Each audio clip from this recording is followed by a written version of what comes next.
Hey, hello everybody, and welcome to Fridays at 5. I'm Karen Taylor of the Color Vowel Chart.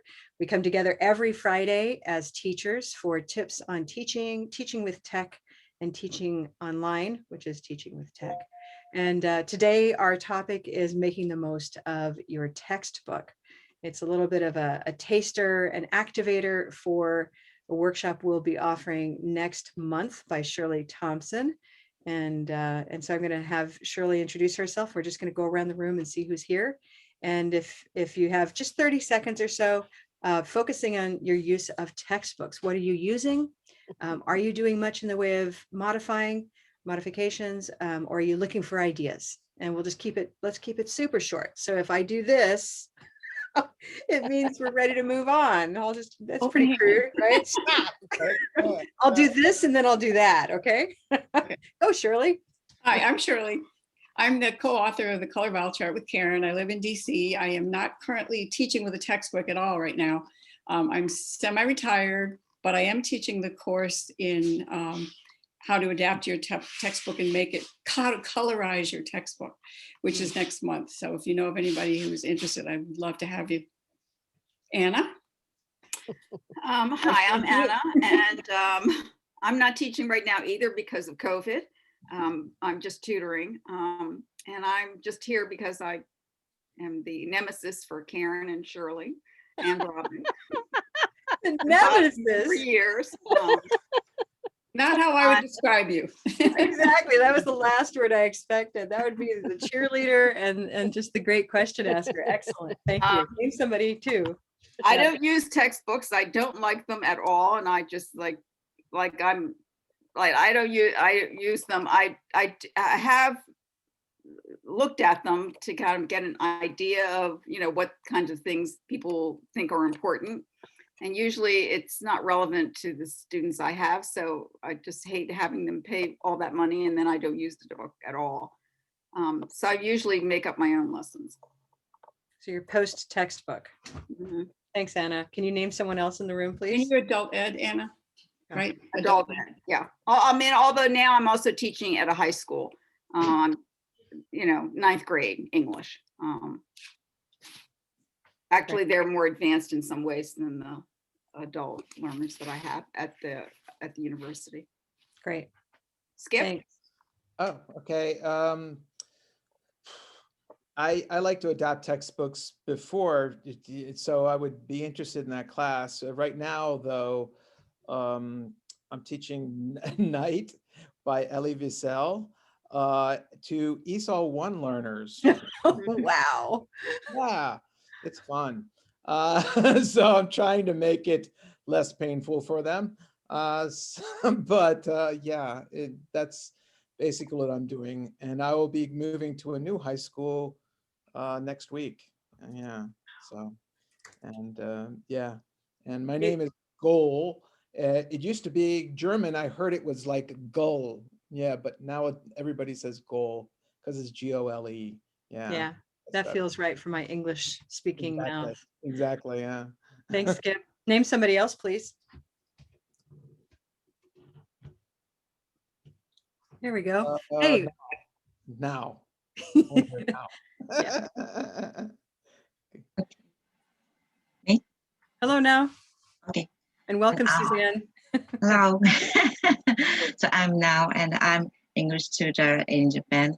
And I use textbooks for kids, especially elementary school and mid-high school, because of curriculum. So, but for adults, I don't like to use textbooks because there are useless lines a lot.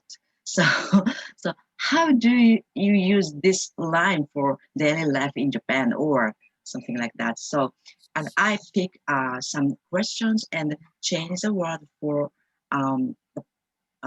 students, like they like to do, or they like to do, or they are interested in something. So, and after that, I put the color bar thing for pronunciation practice. And after that, they just start to do English conversation themselves. It's very, I think it's very good for me and them. Wonderful. Well, good. I'm going to actually stop there and just say that welcome to everybody. We were kind of doing a little bit around the room kind of work as people were arriving. But I think now more and more people will keep arriving and we will just chase it. So let me put it in your hands that if you want to add something about your use of a textbook and you haven't introduced yourself yet, just speak right up as we continue in this conversation. But part of, we've heard already a range of opinions about textbooks, at least implicitly. Everything from Anna, I don't use a textbook, to now who just said, I maybe use a textbook, but basically I pick and choose what I want out of that textbook. You've also got online textbooks like Burlington English and things like that. So that's, this came up this morning in a conversation where someone asked about, is Color Val going to publish a textbook? And I said, well, what is a textbook anyway these days? We sort of have that question. I thought I might ask, why don't we start with that question and just ask Rachel, you're in the room. I want you to have some time to introduce yourself. And Rachel's from Intercambio Uniting Communities in Boulder, Colorado, a wonderful organization and a partner of English Language Training Solutions in Color Val. We met the executive director years ago at a conference in Georgia. What was that, Shirley? About 2012, something like that. Well, I had met Before him that, in I think. DC, and then we met him again in Georgia. Oh, there we go. Okay, so it's been a long relationship, and yet very quickly when we first met up, we knew we wanted to work together. And so out of that moment came, within about 2 years, some kind of a collaboration where Color Val is now in Intercambio. And so, Rachel, what do you think about that question as you introduce yourself? Is what is a textbook these days, and where's Intercambio heading with that concept? So what is a textbook these days? I mean, I don't think, in my mind, I don't really see a textbook as having changed necessarily. I mean, what I think of as a textbook is a set of lessons that take our students through a structure with goals at the end, so that we all have, if I'm teaching from the same textbook as Dawn or Robin, we all have a sense of when our students will see certain learning milestones, so to speak, or where they should. It's a way to measure. And while as an instructor, I would agree with those of you that have some reservations about textbooks. I think they serve a super valuable role in that they can give structure to our classes, and particularly for adult learners, they give structure to our learners. So a lot of our learners may not have the same perspective as us as instructors. They don't know where we're going. So if we don't provide them that roadmap, I think it can be a little discombobulating. From an organizational standpoint, I'll just share super briefly what we do at Intercambio, because I saw some nods, so I think a few of you know us. We run a local program in Boulder County, Colorado, where we train volunteers to teach adult immigrants one-on-one and in groups. So it used to be 100% in person. Now it's 100% online, and we're hoping for some sort of hybrid of that as soon as we can get back to in-person classes. And in addition to that, we publish our own textbook series where the Color Val philosophy is really key to what we're doing. And there's a chart in the back of every book that we sell, which is super awesome. But we work with programs who are using volunteers to teach English. Not all of the programs that use our materials are use volunteer teachers, but a majority of them do. So from a volunteer teacher perspective, I get very scared when a volunteer teacher tells me they're not using a textbook. Because nonprofit organizations have to measure, we get funding and we have to measure ourselves and we have to prove efficacy. And how do you do that if your students and your teachers are all doing different things? So I think textbooks serve a really good role for us as an organization working with volunteers. And a lot of our teachers have no teaching experience. So from that perspective, I think they can be great. Yeah. That was way more than I think you wanted, but I didn't get this, so I kept talking. No, I think this is great. I think it's a good, because I've been out of that that accountability phase for quite a while. And yet I can say as a program coordinator, I felt the same way. It's like, we want to know what's a program, and how can a program be a program if we don't know what we all do in common, and yet leave room for the individuality that you've just described and that we've heard teachers, raise a hand for. Do you feel like anything's changing as has been asked with online textbooks? I mean, those of you who uses an online textbook these days? Kinda, Dawn, Susan? If you can count Burlington. Mhm. Okay, so Burlington acting as a textbook might be entre A comillas. teaching platform. The students are supposed to use it on their own. Yeah, Okay, but mostly we- it ends up being a teaching platform, which We has send been great students for to, me. read theory in the same way. I mean, they're supposed to do it, but I don't know if they actually do. uh-huh. So there's Right. that, okay. And Susan, do you use an online textbook? Well, kind of yes, kind of no. The students have, it's this Pearson product, Project Success. The students all get a book, and then I teach them through Zoom online, but there's all their homework is assigned, coordinated with the book, and it's all online. And they have availability to an online textbook there, but they also have the pages. So it's kind of hybrid, but the homework is an online product. That's nice. Yeah, that would be nice. Any other additions to just understanding paradigms of what textbook might be? I used before in the middle school, in the fall, Study Sync. And most of the teachers at that school, nobody's using Study Sync now. They're working together doing something different because they all hated Study Sync. So I could just kind of throw that out. But and it's very difficult to coordinate all the different online systems all coming together, kind of missing and hitting and mostly missing. Well, and I do think that there's this phenomenon these days, especially of say Study Sync, and we're both in Maryland, and I've heard the jokes, Study Sync or swim. But this is a platform where basically decent content has been watered down and stuffed into this little content management system, and then nobody likes it and they abandon it. And yet that kind of a platform can sell itself as a textbook. When maybe Rachel, in your mind, you're kind of cringing because how much goes into a really good textbook or putting together a series, right? So I think we need to be aware that different groups use that concept of textbook in different ways. In fact, just in a recent conversation, I'll be honest, like we had this conversation about Blue Canoe with a school, and they said, well, how much are licenses? I said, they're this much. And they said, well, we'll just put that under our textbook. We'll just use it as a textbook, she said. And I was like, okay, sure, because that's a good idea. But just that moment of saying, it's a textbook, I was like, is this a textbook? How do we want to rein ourselves in on that term, right? Thoughts on that, Rachel?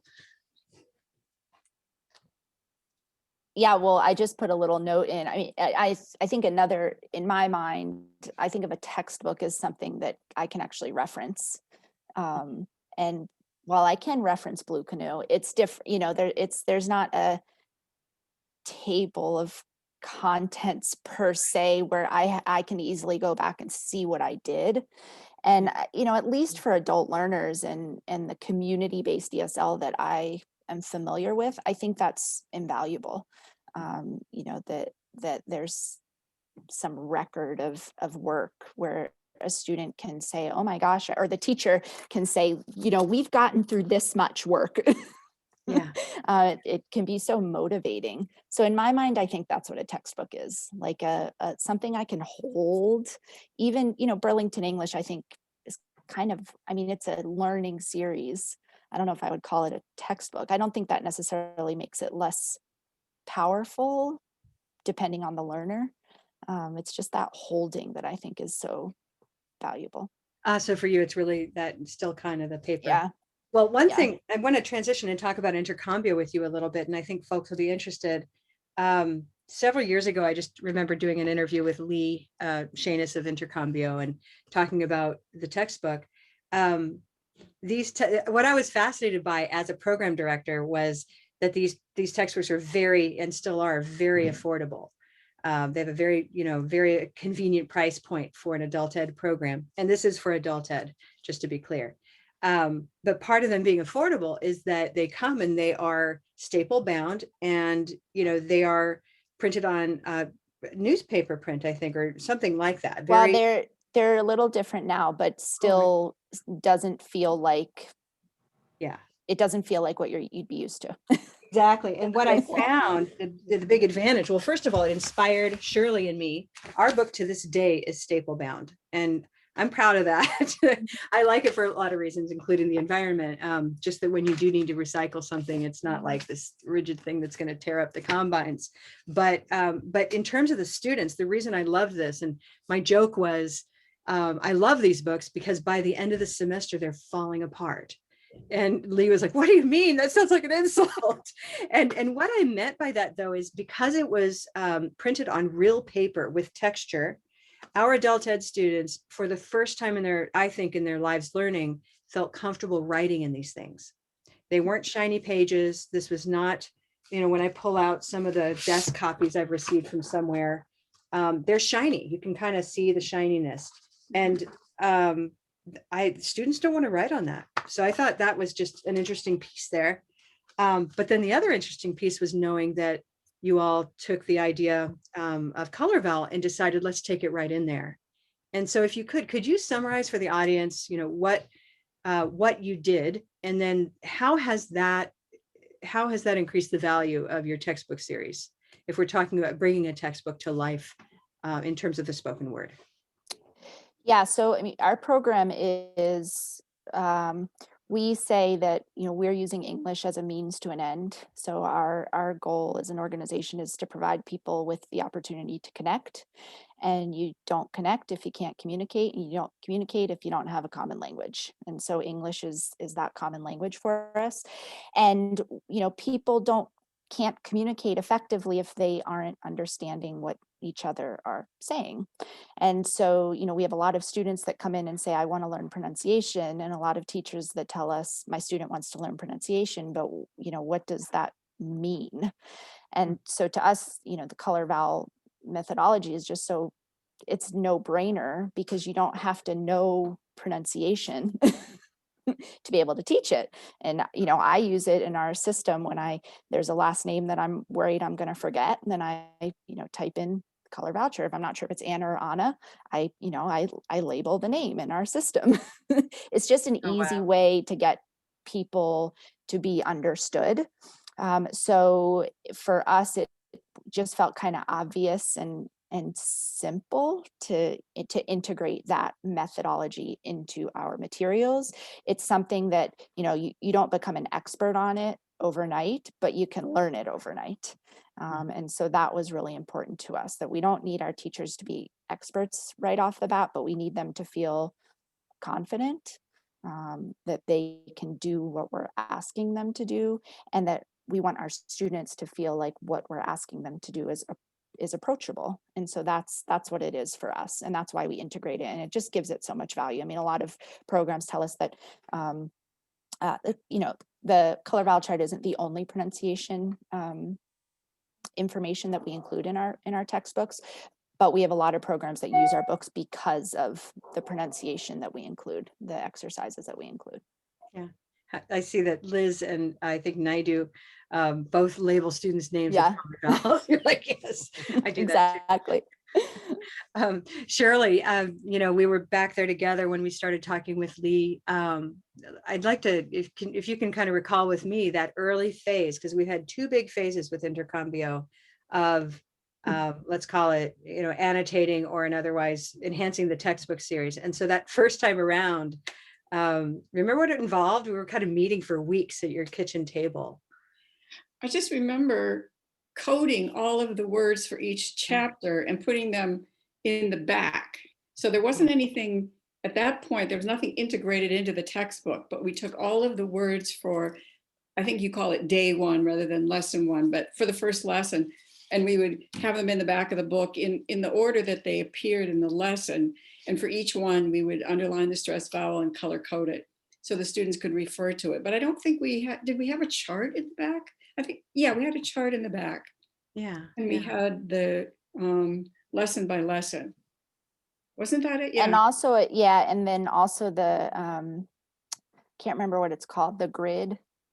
Is it Color just Val the Color Val organizer. grid, the organizer? Okay, so we had Right, that in the back, right. and one of the exercises that we encouraged teachers to do with their students was to add new words to the organizer.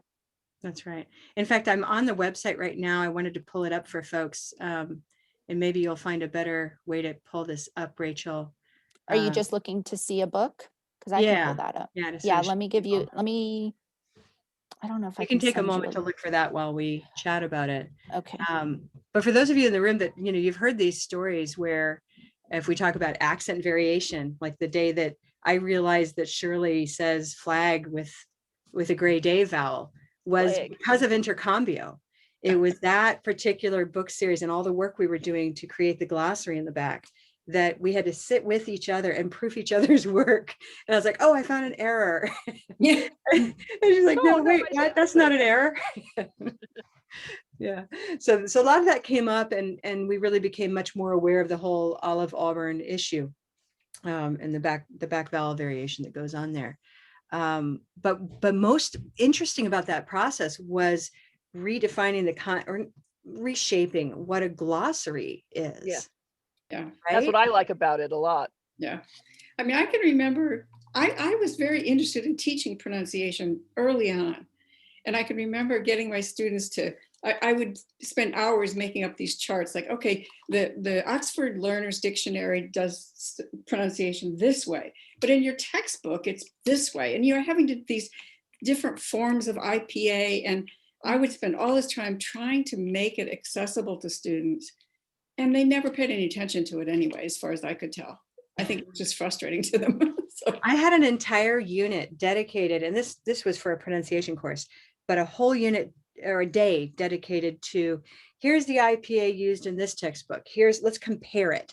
Let's see what they have in common across 3 or 4 of these things. And looking back, I'm not sure why I invested so much time in basically saying, this is insane.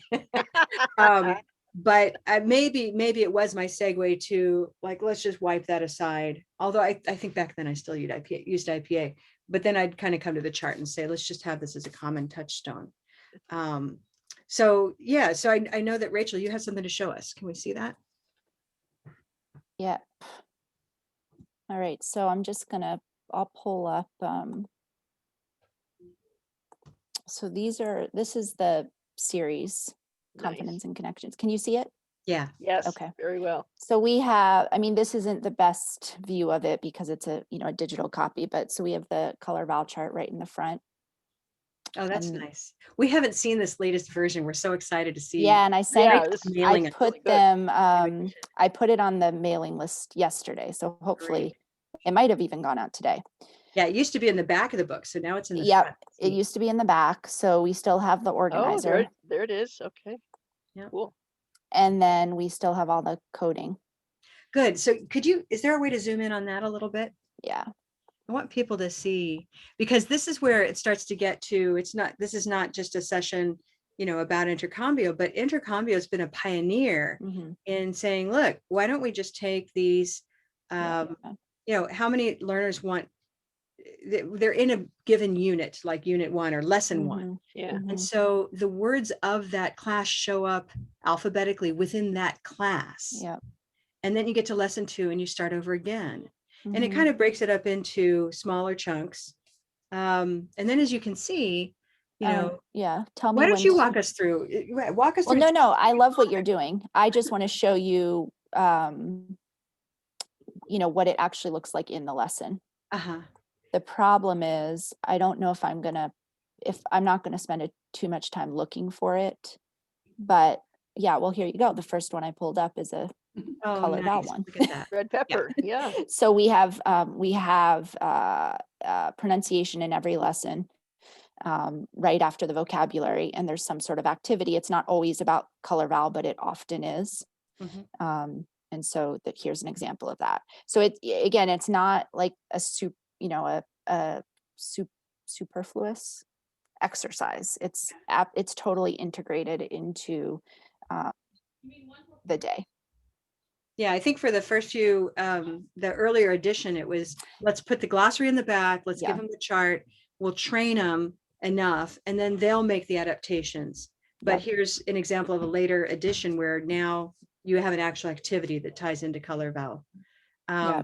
Here's another so- one that's also Color Val. Oh, these are fun. You know, it's just, it's like very simple discrimination of which words are white.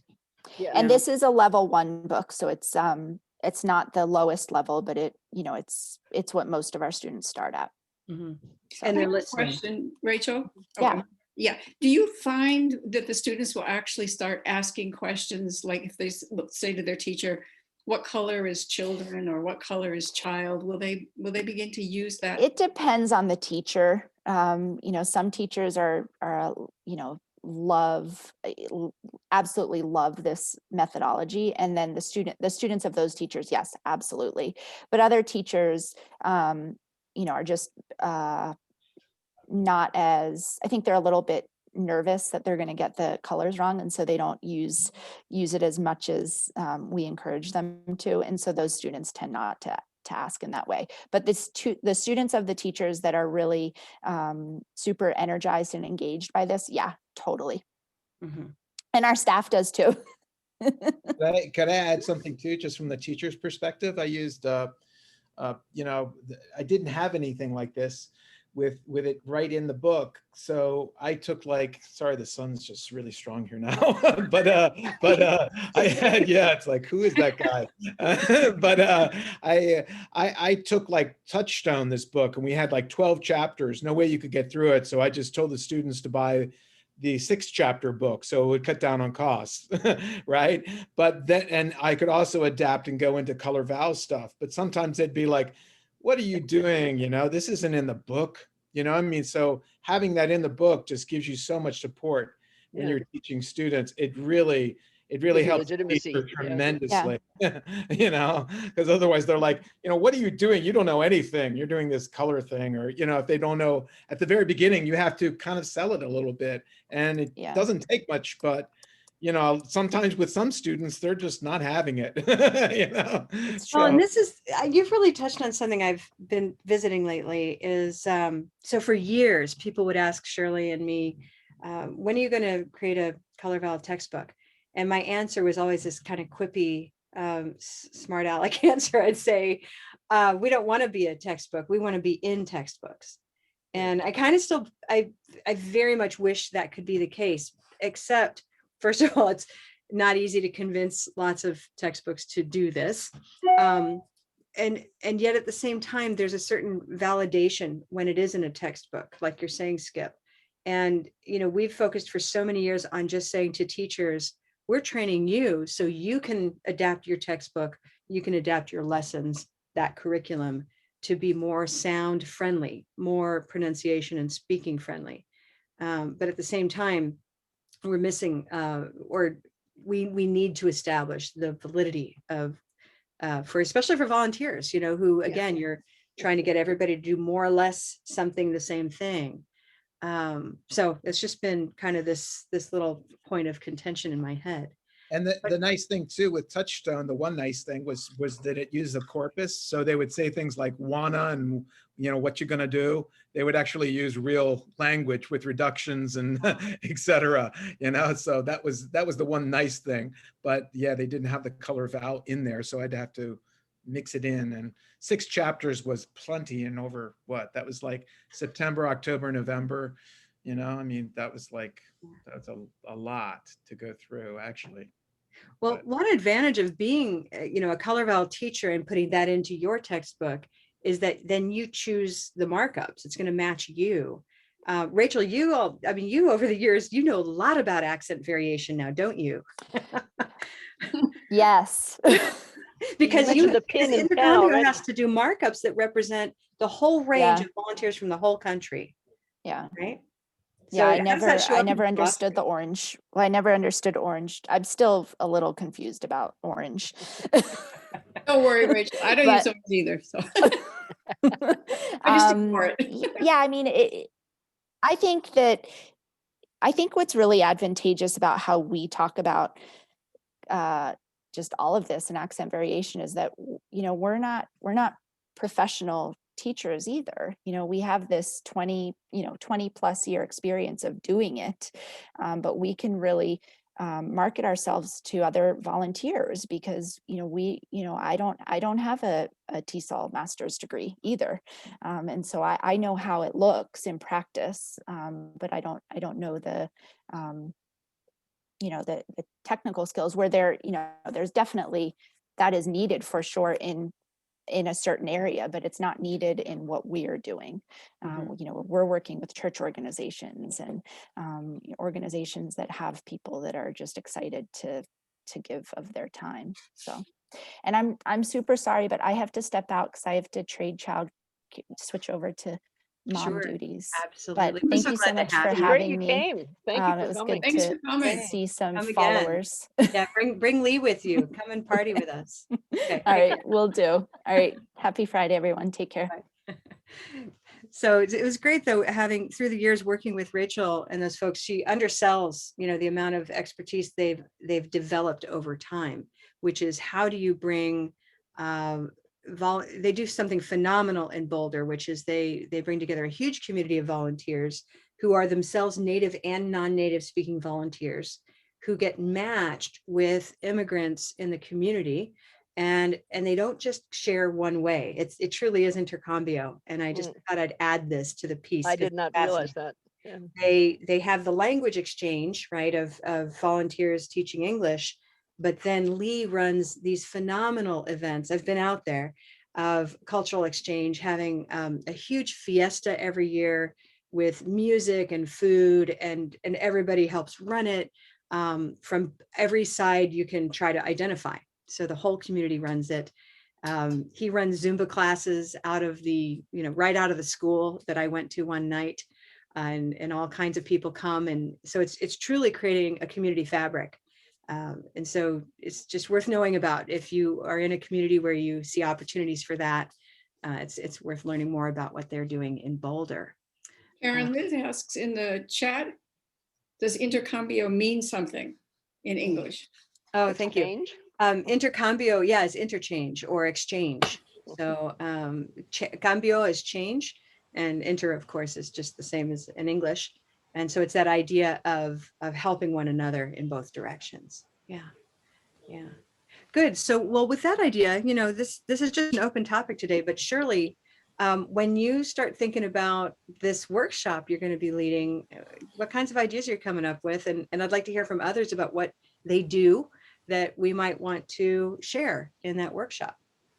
Well, I just had a real life experience where I'm working with a Spanish speaking woman who's just started taking ESL classes at Montgomery College, and I want to support her in some way. So I thought, well, I'll buy her a copy of Oxford Picture Dictionary. And what's the big, huge gaping gap? Gaping gap? The huge gap in the picture dictionary. It gives you all kinds of vocabulary words, but what's missing?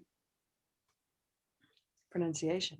There's no Or to way to say know how to them. pronounce them. And for a Spanish speaker who comes to language assuming that a vowel is a vowel is a vowel and O is an O is an O, how confusing is it to have a picture dictionary which has, it's very clear. I love the pictures. I love the arrows, but there's no way for her to know how to pronounce anything unless I sit down with her.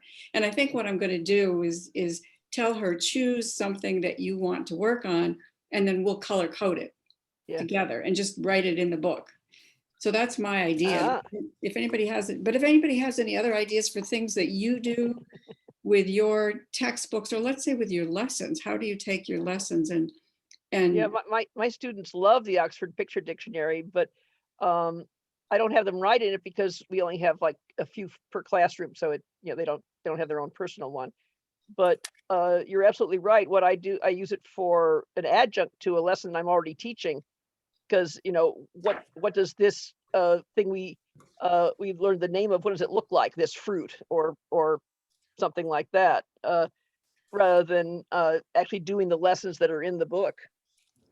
Well, and the other thing I was thinking of doing with her is taking a color vowel organizer And if the lesson that we're talking about is the grocery store, just titling the organizer, the grocery store, and transferring all of the words. There's Karen, transferring the words from there to the Color Ball organizer. So And taking, also- taking like yeah. a 2-page spread and then just taking all of the pictures and putting the names in the organizer. Is that what you mean? Well, like Yeah, or- if you, yeah, like let's say you're looking at the picture of the airport. Right. It has yeah. all the words like the ticket counter and whatever else they have at the airport. Yeah, yeah. So you would title your Color Ball organizer ticket counter page XYZ of Oxford Yeah. Picture Dictionary, and then transfer the words there. Mhm. Dawn, you want to add to that? You need to come up with, when my mother had the church bookstore, she had a little system with dots, blue dots and red dots. She put on the books, and it meant if there was one in the back or if it was the last one on the shelf. Little teeny tiny stickers that you can stick actually in your picture dictionary next to the pictures, or printable on file folder labels, some kind of labels or something, and you just get your scissors and cut them out and stick them in your books. Well, let me say, first of all, great minds think alike. Yes. This has been something we have been working on for, years talking about. And Robin was one that's why she's I laughing. want stickers. Now has done it for herself. So she's been Yeah. sharing that lately. And we now, and this is a great time to sort of show it. Dun, dun, dun. Everybody say Avery labels. Avery labels. Labels. Brrr. Ooh. Oh, So this is coming out. This is not yet published, but we're going to be launching it in time for TESOL, which is coming up later this month. And it will Awesome. be available. So it's also going to match with our yet to be unveiled new student notebook. So remember those old coloring books where it had stickers in the back? Oh yeah. You know, Yeah. and they match perfectly. Yeah. Well, we're going to have that with Oh wow. coloring Oh, what exploration fun and other activity book. things. Yeah. Yeah. So Are you gonna sell a pack of crayons that go? Crayons that goes with them? do you say is that your native Crayon, dialect? yeah, You say crayon and crayons? mare, Wow, yeah. great. Yeah. No Mayonnaise. crayons planned at this time. Someday we'll have the session on how much things cost to do. Yeah. I just want to say, like, breathing costs money when you're a publisher. So, no crayons. You need to find a distributor that has markers that match all the colors, and the students can just get the set of markers and circle the words. Right, there's here's yes. one from Shuttle Art, and they have these dot markers. Yep.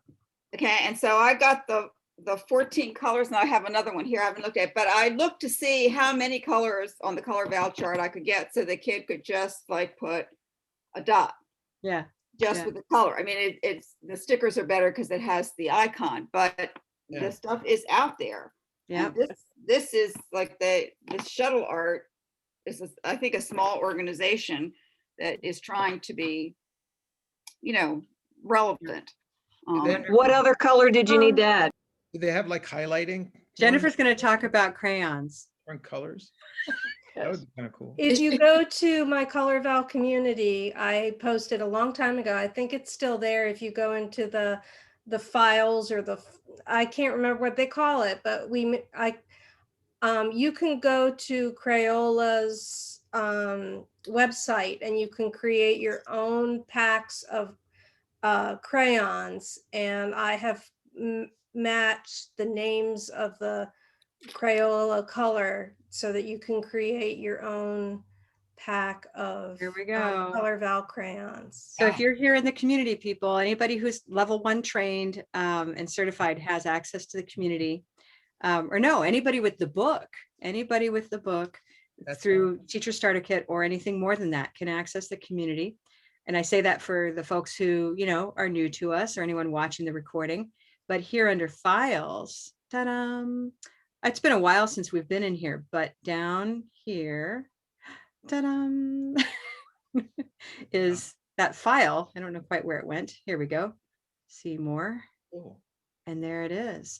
So thank you to Jennifer for doing the work, that you can go to the Crayola shop and do that. Now, that said, let's all keep everything in perspective here. You don't have to have colors to do this, right? I Right, mean, right. they're nice, they can be nice, but they can also be a little bit distracting to the point where you're like, oh, I can't find my red pen, or I can't find the mustard pen, the one mustard pen that I collected 2 years ago, right? So let's not ever forget, we can just write the word in any color.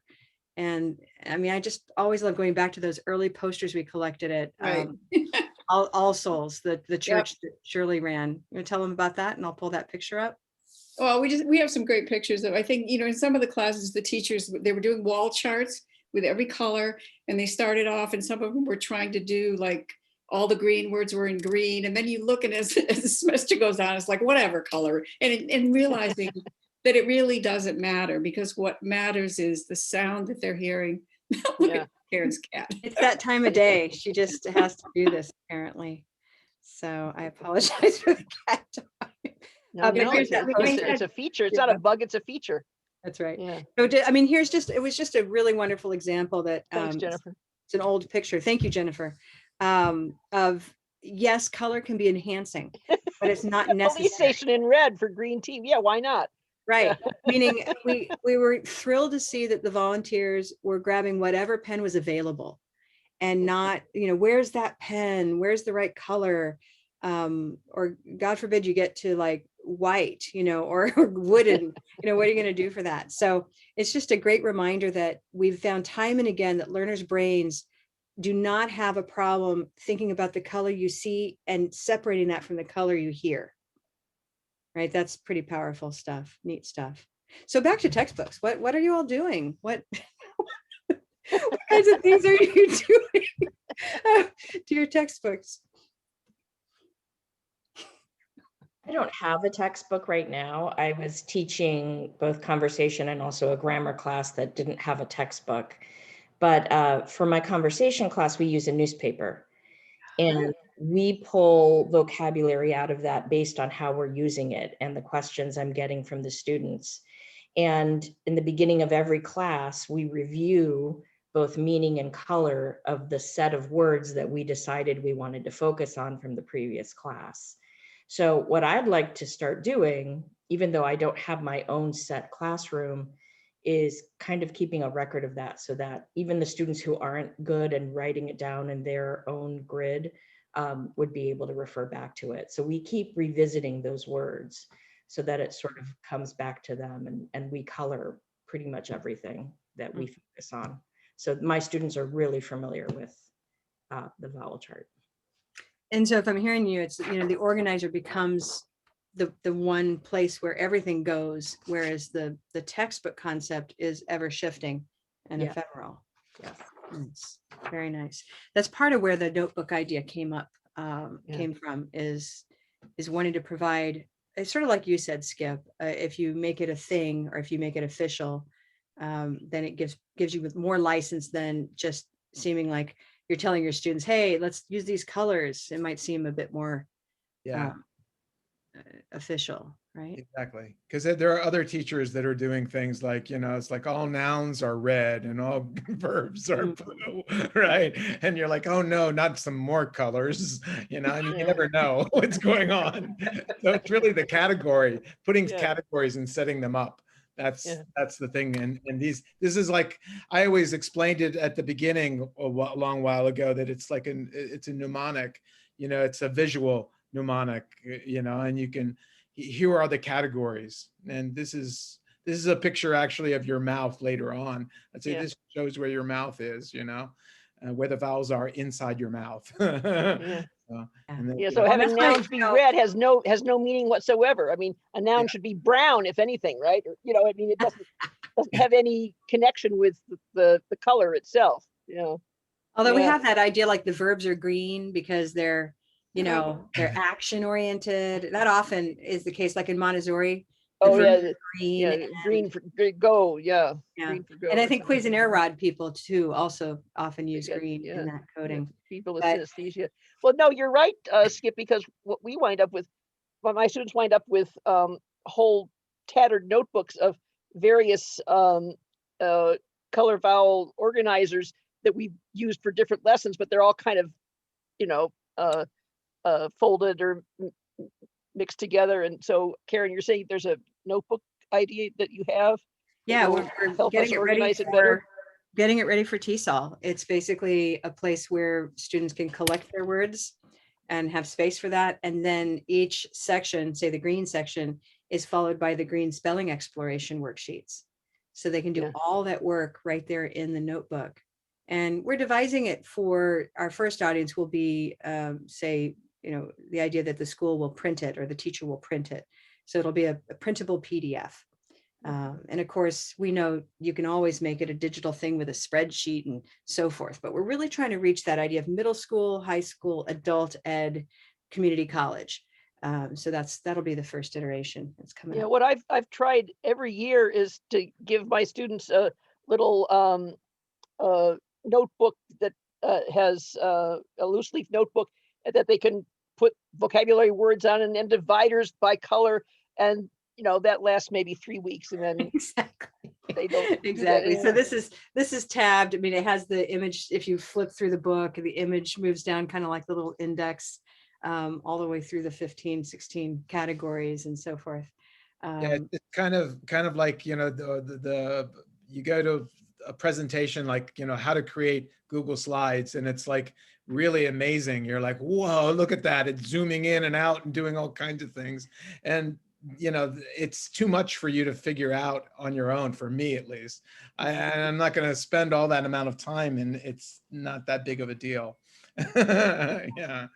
I think even if you're teaching it more advanced, like advanced writing at the college level, so if you're even teaching grammar or writing and you're introducing concepts, so I know immediately as soon as it comes out of my mouth that it's a new vocabulary word.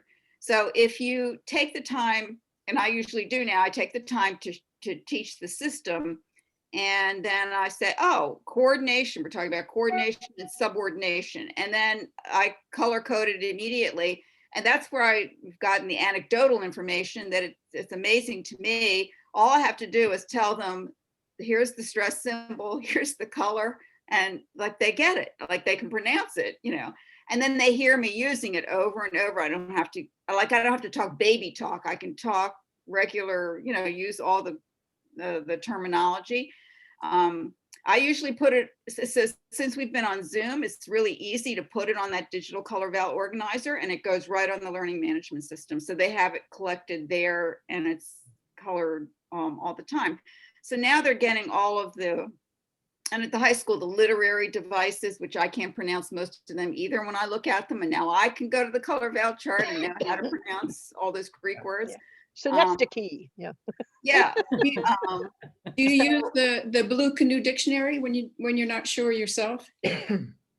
Oh yeah, I can use that. Yes. And so I like it also because I don't have to go through the IPA. Like there's so many variations on the IPA. I never know how that all matches. So it's also great for me, you know, that I can use it that way. So it's not even just the textbook, it's just even what's coming out of your mouth as you're talking about what you're doing. And just to keep a record, I'm not teaching vocabulary, but I'm using those words. So in the spelling class, when we did that chart, Karen, you said to have a theme, like the movie theme. And my theme was just the words I use in class. Yes. Talk. And they were all very academic words, but now they have a handle on it. Like they know how to pronounce it. And then they see it being used in class. So great of you to notice. I mean, sometimes we have to record ourselves to know what words we use all the time. Yeah. That's fabulous. I'm so glad to hear you do that. Yeah. Yeah. Hey, we're getting close to the end of the hour. I wanted to take a moment because I've got Dawn and a few other people have been asking me questions, Liz too. And you may have this too about a different initiative that we've just started called Peer Practice. I love how that becomes ambiguous. It sounds like peer practice, but it's Yeah. pure practice. Pure. Yeah. Pure. And so what's been, it's only happened 4 times, right? I do it on first and third Thursdays with Jennifer's great help. She keeps, she moderates the whole audience that's been growing. And we last night had over 100 people join the room. We capped out at 100 because of Zoom. So I'm going to fix that. Liz has helped me make sure we know how to keep it quiet. And last night just went incredibly well. And the only big glitch has been how to get learners to that room. And all of you who come here to Friday at 5 know, do I have to go to Eventbrite again? That kind of thing. And so we've, with the help of our new tech coordinator, Jiaming, we now have a subscription form for Pure Practice. And I wanted to share that with you. So I'm sharing the link right now. We have also, this is also by way, I'm going to share it. We have a learners page on our website now, a tab dedicated to learners.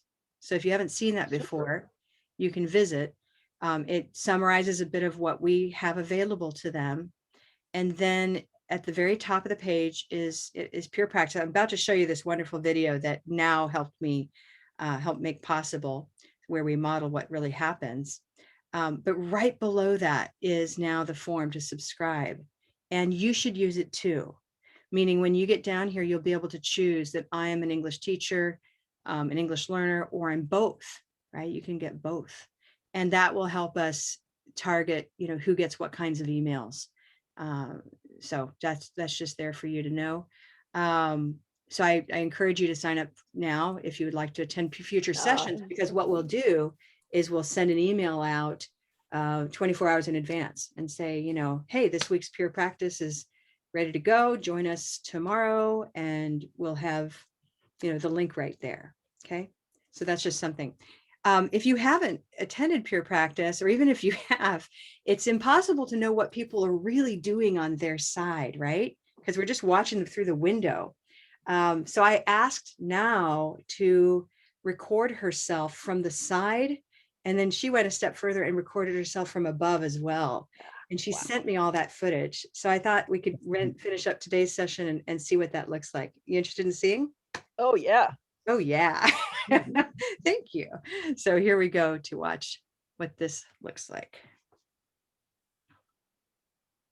Do what I do what I do, fast or slow, do what I do what I do, what I do, what I do, what I do, what I do, what I do, what I do. Great. That's the mantra of shadowing, right? So it's just like, I'm not going to explain it. We're just going to do it. Here we go. And that was just warm up. Are you ready to get started with Pure Practice? Wonderful. Warrior. Warrior. Warrior. Warrior. Warrior. Warrior. Warrior. Warrior. Warrior. Warrior. Warrior. Warrior.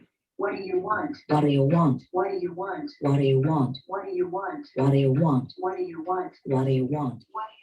What do you think? What do you think? What do you think? What do you think? What do you think? What do you think? What do you think? Say.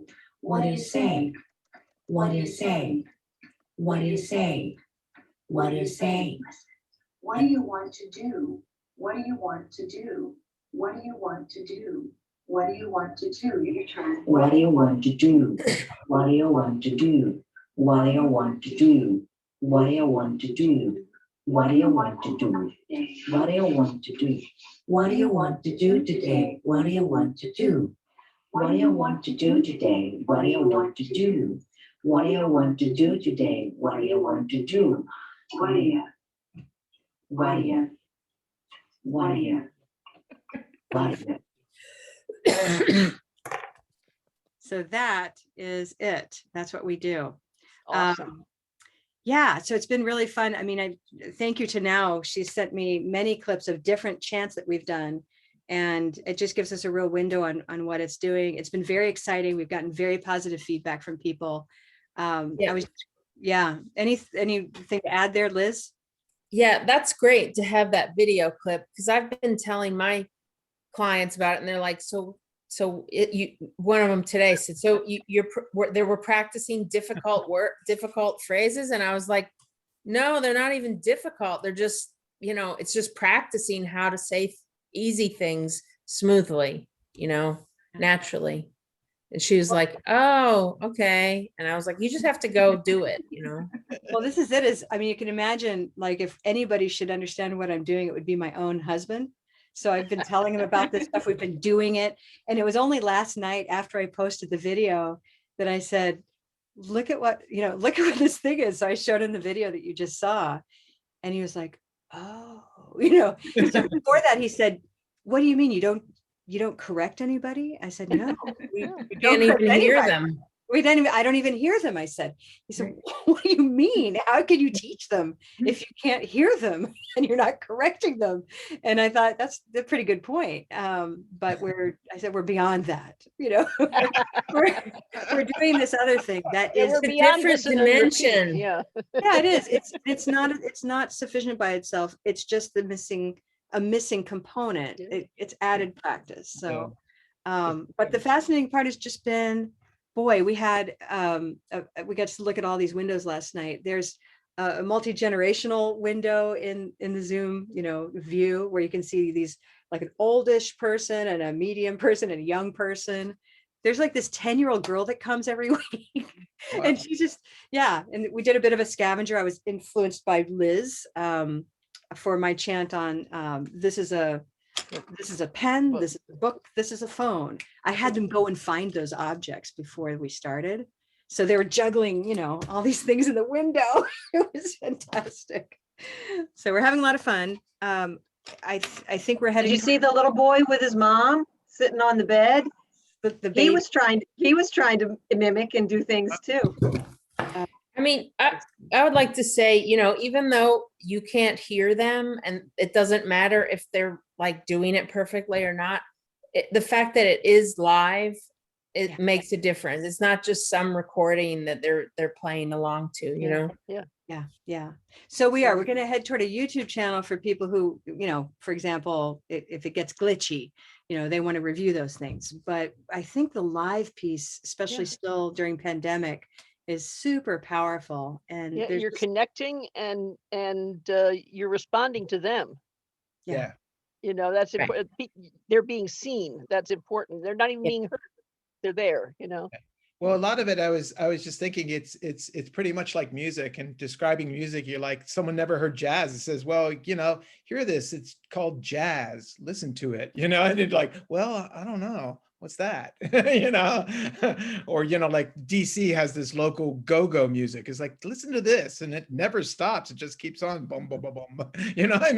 How do you describe this to people? They don't know. If they've never heard the music before, they don't understand it. So it's, but it's very good because it's a performance, really. It's just like music. Exactly. Yeah, I'm really excited. We've started getting feedback from individuals who write us, like little love letters. And I just did this, over in the community, you'll see I posted one. I got an email this morning. I was like, oh my gosh. This guy said, I'll read it to you. He said, your lecture inspired me a lot, and I found some clues to improve my English. Honestly, I'm not good at dancing and singing a song, but your rhythmical, pure practice worked me well. I'm so exciting, he said. Thank you so much for inviting me to your pure practice lecture. I found some rhythms when I exercised pronunciation. What an awesome lecture it was. Awesome. Awesome. Right. I like that. Yeah, I'm looking to diversify the voices. That's going to be coming for sure. I'm just still working out in my head, like, what is it that this feels like and how to MC it and all of that. But you get open mic night. We could have open mic night. That's a great idea. I think this started when you started listening and watching TikTok a lot. You started. That's right. Yeah. It is. It actually started with Diana Deutsch. And a lot of you have heard me play that clip where she had recorded herself giving a lecture on the brain and language. Yeah, then she found this loop and she played a loop that she was trying to edit for sound quality. And then it ended up becoming music. And I've played that enough that there's that. And then there's all the work I've done for Blue Canoe recording in the studio, where we also have to loop. So this technique of looping to find clicks that interfere with listening has led to these, I mean, crying sessions where we're just on the floor laughing at a sentence that's being looped because it becomes absurdly funny. Yeah, when it doesn't you're- sound like a real language anymore. Yeah, so that kind of ruined me. And then I had to sit with that injury in my brain for a few years. And now it's back where I, you know, it's now there all the time. And a No, lot you're of turning fun. off Broca's area, that this is how it works. You know, Yeah. this is how you do it. Yeah. Absolutely. We'll have more on this, but it's, you know, I wrote another one this morning, and it's definitely not the kind of writing you do in your class, Anna. It's in the car, as I was saying yesterday. So watch. Well, I for- like your the cemetery symmetry one that you came up with in the car. That's not one you're going to actually use, but Yeah. you know, just what's the difference between cemetery and symmetry? You know, I will finish with that. It's about a 20-second song. Anyone want to hear it? On the difference Of between course. cemetery and symmetry. All right. can we sing along? I would say let's mute ourselves if you want to sing along. But here we go. Symmetry, symmetry, symmetrical, symmetry, symmetry, symmetrical, cemetery, cemetery, cemetery, symmetry, symmetry, symmetrical, symmetry, symmetry, symmetrical, symmetry, symmetry, symmetrical, cemetery, cemetery, memories, symmetry, symmetry, symmetry. There you go. That's it. Happy Friday, everybody. Bye, Have a good everybody. weekend, everyone. Have a good one. We'll see you next week. Be Bye. well. Bye-bye.